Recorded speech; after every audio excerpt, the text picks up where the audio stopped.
Everyone good morning, જય શ્રી કૃષ્ણ, હર હર મહાદેવ। જો આપણે આવી ગયા છે આંગણવાડીએ। જો આંગણવાડીને થોડા ઘણા બાળકો આવી ગયા છે, કેમ કે હજી ટાઈમ નથી થયો ને એટલે આટલા બાળકો આવ્યા છે। અમને હરવે છે ને આખું 12 મિનિટ ભરાઈ જાય ને બાળકો આવે ત્યાં થોડું ઘણું કામકાજ કરી નાખીએ ને। આજ છે ગુરુવાર, તો નાસ્તો એવું બનાવવાનું હોય ને। આજ છે ગુરુવાર છે તો જમીની ભાજીને મુઠિયા, પુલાવ, વઘારેલા ચણા। તો ચણા પણ આપણે જો ઓલરેડી અહીંયા છે ને પલાળી જ રાખ્યા છે। એટલે હવે છે ને મુઠિયાની તૈયારી કરી નાખીએ। બાળકો આવે ત્યાં થોડું ઘણું પાણી બધું થવાનું ભરી લઈ ત્યાં બાળકો આવી જાય। ચાલો તો જો ચણા એને મીઠું નાખી દીધું ને મસ્ત છે ને નાખી દીધા છે। હવે આને બાફવા મૂકશું ને અહીંયા જો આપણે સરગવાના પાન લઈ આવ્યા છીએ। આપણે છે ને સરગવાના પાન નાખીને મુઠિયા ઢોકળા બનાવવાના છે, તો મસ્ત સરગવાના પાન લઈ લીધા છે। આમાં છે ને બહુ જ પ્રોટીન ને બધું હોય એટલે આ સરગવાના પાન નાખવા બહુ જરૂરી છે। તો આપણે નાખશું સરગવાના પાન અને મસ્ત મુઠિયા ઢોકળા બનાવશું। ચાલો બાળકો માટે જો આ મસ્ત છે ને ઢોકળા રેડી કરી લીધા છે। ચાલો ઢોકળાને મસ્ત આપણે કટ કરીને બાળકો માટે વઘારી નાખીએ। ચાલો અહીંયા જો મસ્ત આપણે ચણા આપણે વફાઈને કમ્પ્લીટ થઈ ગયા છે, પણ પહેલાં આપણે છે ને ઢોકળા વઘારી નાખીએ। ચાલો સવારનો નાસ્તો દેવાનો ટાઈમ થઈ ગયો। જો બાળકો બધાય માથા ઉપર હાથ રાખીને બેસી ગયા તો અહીંયા મસ્ત જો આપણે ઢોકળા બનાવીને કમ્પ્લીટ કરી નાખ્યા છે। ડીશું રેડી કરી નાખી। ચાલો નાસ્તો ખાવાનો બધાયને। ચાલો બાળકોને મસ્ત ઢોકળા આપી દઈ, ખાવાય ને। આપણે બનાવવાનો છે પુલાવ। તો જો અહીંયા મસ્ત શાકભાજી કટ કરી લીધું છે, મસ્ત ટમેટું કટ કરી લીધું છે ને અહીંયા મસ્ત આપણે તેલ મૂકી દીધું છે ને ચાલો મસ્ત આપણે છે ને પુલાવ બાળકો માટે વઘારવાનો છે। બપોરનો નાસ્તો ચણા અને પુલાવ મસ્ત છે ને રાઈ મીઠું જીરું નાખી અને મસ્ત પુલાવ વઘારી નાખીએ બાળકો માટે। ચાલો તો જો બાળકો માટે આપણે છે ને ચણા મસ્ત વઘારી નાખ્યા છે, રેડી કરી નાખ્યા છે ચણા ને અહીંયા મસ્ત જો પુલાવ વઘાર નાખ્યું છે। ચાલો હવે થોડી ઘણી સાફ સફાઈ કરવાની છે, વાસણ બધું ધોવાનું છે, ધોઈ નાખીએ।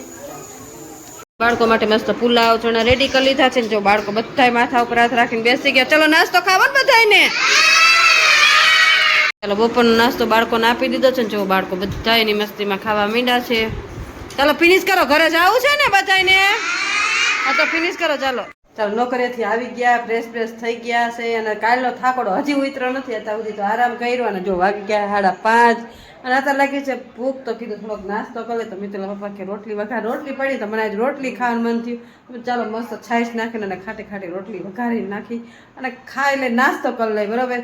તો ચાલો છે ને રોટલીનો પ્રોગ્રામ કરી નાખી। મિત્રો પપ્પા કે રોટલી વઘાર નાખી, કાંઈ વાંધો નહીં, હાર રોટલી વઘાર નાખી। તો ચાલો કન્ટિન્યુ આપણે મસ્ત રોટલી બનાવી નાખી છે ને અહીંયા જો મસ્ત આપણી રોટલી બનીને તૈયાર થઈ ગઈ છે ને હવે છે ને ઉતારી લાવી મસ્ત છે ને નાસ્તો કરી લઈ। ચાલો ગરમા ગરમ હાલો લાવ રોટલી ખાવા। જો મિતુલ પપ્પા એડિટિંગનું કામ કરે, કાંઈ લાવ આ તું ઉતારીને ઢગલો કર પછી મારે કાંઈક તો કરવું। હા એડિટિંગ પણ અમે છે ને એકાદ ઉતાર લે, કેમ કે અમને છે ને એકાદ પછી છે ને ટાઈમ નથી મળતો। તમારું શું કેમ? હા એટલે એકાદ રીલ છે ને ઉતારી નાખી અને હવે એડિટિંગ કર્યા રાખે। અને કાલ તમારે કેવી ગોળી પડીમાં થાકી ગયા કે આખો લૂઝ પથારી થઈ આખા લૂઝ પથારી થઈ ગયા? 5:30 વાગ્યાનો બાપુને પાઠ ઉપર બેસી ગયો તો 10:30 વાગ્યા। હા બહુ થાકી ગયા, કાં હું એટલી થાકી ગઈ અને બેને આવ્યા હતા એ તો પછી વયા ગયા હાંજે કેમ કે પછી આગલે દી આવ્યા હતા એટલે પછી એનું ઘરનું કામકાજ હોય। આપણે રસો રડે એટલે ઘણું કાંઈ રસો રડે ગયા એટલે ઘણું પછી કોઈને જાજુ ખોટી ન કરે, કેમ કે તારે ટાઈમ વગરના આપણે તેડેવા હોય એટલે પછી એવું બધું હોય તો આવે એ ઘણું કહેવાય। હા બરાબર, દર વર્ષે આવે અમારે એ બેન, અમારે દર વર્ષે આવે મદદ કરવા માટે, કેમ કે આપણે એકલા બધું હેલ્પમાં, કેમ કે મેં બધા આવતા હોય આપણા સેવકો બેઠા હોય તો ચા પાણી હેલ્પ કરવા આવે એટલે વાંધો ન આવે। અને આમ જો અત્યારે રોટલી મસ્ત બનાવી નાખી છે જો। અને હવે બેનની ઉપાધિ ન હોય અને પૂનમ રહ્યા હોય એટલે કાંઈ અમાર પૂનમ રહ્યા હોય એટલે રાંધો સિંધન કાંઈ હોય ને આખો દિવસ અમારે સેવકોને સાચવવાનું। હારું હાલો હવે નાસ્તો કરી લઈ, આવી ગયા છે મેળી ઉપર અને આમ જો મિતુલ પપ્પા જો રીલું જ બનાવે છે નોખી એ પણ ઢગલા કરી દીધા। હા અને ઉપર છે ને નીચે ટાવર નતા આવતો તો ઉપર આવી ગયા અને હવે જો થોડા ખાટલા બાટલા બાયણે કાઢશું ને બેસું, કેમ કે નીચે તો એટલો બફારો છે અને આમ જો વાતાવરણ જો હાવ કેવું છે, આમ જો વાદળછાયા જેવું વાતાવરણ છે પણ વરસાદ નથી આવતો। કાંઈ લાવ વરસાદ નથી આવતો ને, ગરમીનો બફારો એટલો બધો છે ને 2-3 દિવસથી એટલી બધી ગરમી થાય ને કે વાત પૂછોમાં।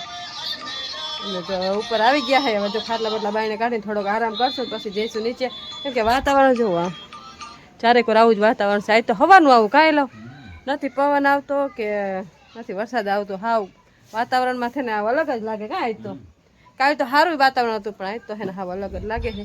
સારું ઓલો ખાટલા બાટલા બાયણે કાઢીને ઘડી કાંઈ આરામ કરી, આમ તો પવન આવે થોડો ઘણો પણ ફટાક્યું આવે પવનની। કાં હાલો તમે રેલું બનાવી લો બરાબર ને। ચાલો વારું પાણી થઈ ગયા, વાગી કેટલા ગયા જો 9 વાગી ગયા છે એટલે તો વારું પાણી કરી નવરા થઈ ગયા છે। અને અત્યારે તો એટલો બફાટ છે ને કે વાતાવરણમાં એકદમ પલટો આવ્યો છે. આગાહી તો ફૂલ વરસાદની કાંઈ લા આગાહી તો એટલી વરસાદની છે ને કે વાત જ પૂછોમાં.